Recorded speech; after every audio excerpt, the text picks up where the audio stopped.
So, last week we took our West 100 and Yorks 100 leaders to visit some schools in Manchester. Leonie, why Manchester?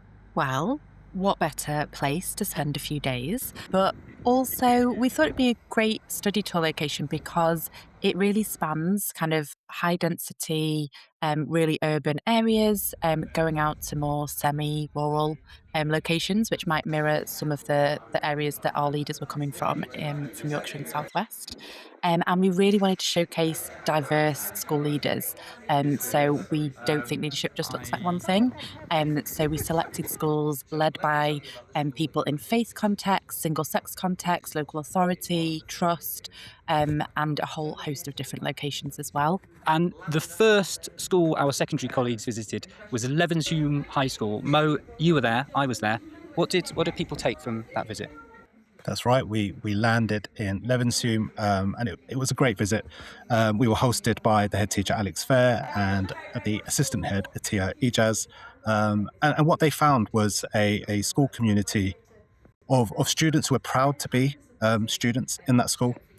Staff who engaged with children and young people in kindness and empathy. And there was a real connection with the wider community as well.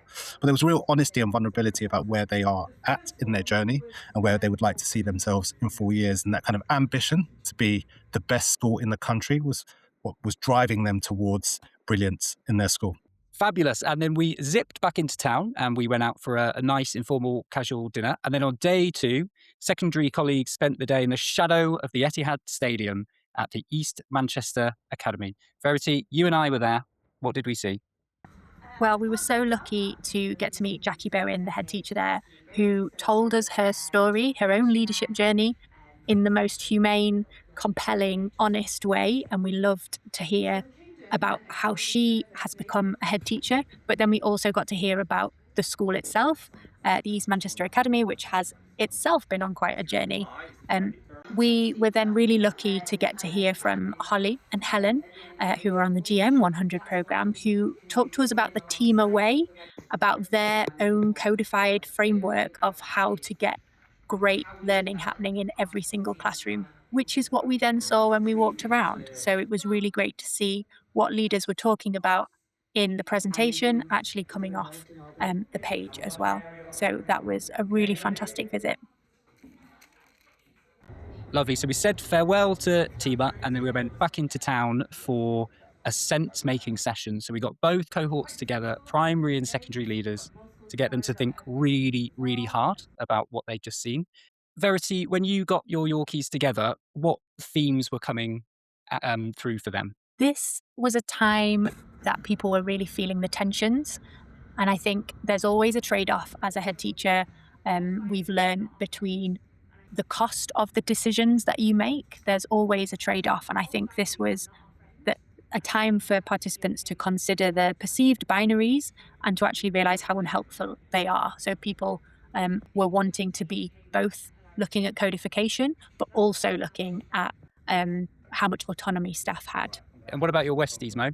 Similar. But in addition to that, they also thought quite deeply about the kind of leader that they are. What they got to see in Manchester were quite distinct styles and characters and personalities in the schools that they went to.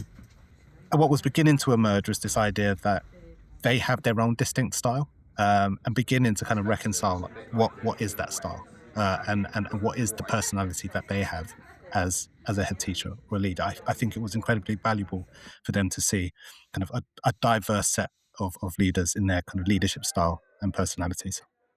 Lovely. Thank you, Mo. And then we ate again. And then on day 3, the final day, primary colleagues hopped on a coach and we travelled up to Rochdale to Deeplish Primary Academy. Verity, it was you again. What did you see?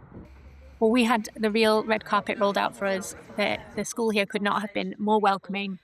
And we were really honoured to first hear the tremendous moral purpose of Helen Rowland, the CEO of Focus Trust. But then we heard as well from Ewan, the head teacher, who gave us a really personal reflection on how coaching has helped him as a head teacher to make sure that he is always learning. And we then heard from Hannah and Anna. So Hannah is the deputy head teacher who was putting into practice a lot of the curriculum and assessment work that Anna, her trust colleague, was putting into place. So it was great to see both sides of that coin. And I think what was particularly impressive was the deep focus on asset-based practice and linking really careful, rigorous assessment of the children, especially in early years, to the needs of the staff, and making sure that the professional development that staff were receiving was directly working towards the gaps that the children had in early years. That was a really impressive thing to see. And then you left us and you were winging your ways back to the various corners of the country. We were sad to see you go. So thank you again to the wonderful and very generous schools who hosted us. Levenshulme High School, Manchester Communication Primary Academy, Crossacres Academy, East Manchester Academy, Rekindle Supplementary School, St Ambrose Barlow in Salford, and Deeplish Academy in Rochdale.